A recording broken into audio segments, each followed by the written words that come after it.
deyilir? Əllə deyir. Necə? İki canlı, kebab qanlı. Görsən sadəcə kebab çəkmişəm. Belə sən belə.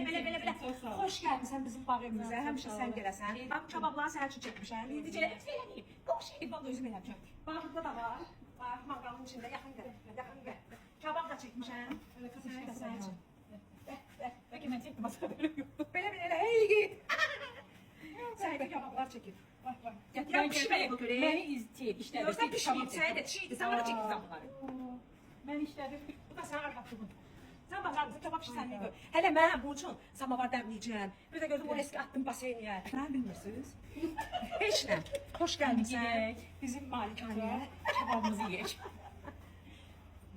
Sədə. Qoy tovuğu da bura. Qoy tovuğu da ora. Hoş gelmişim.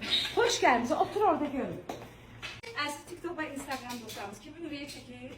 Buyurub gəlib qonağınız ola bilər. Sədə bir də xoş gəlmisən. Sağ olun. Xeyir işe gele inşallah. İnşallah. Boyuna gele inşallah. İnşallah. Yəni Allah Muhammed can sağlığı versin. Eziyet çekip mama. hamı əziyyət çəkib, əziyyət çəkən də, yeyən də, alan da, getirən də, pişirən də hamı sağ olsun. Çok sağ olun. Naşka, machito. Esas arayacağım. Naşka. Burada da naşkadır trəkdə. Direkt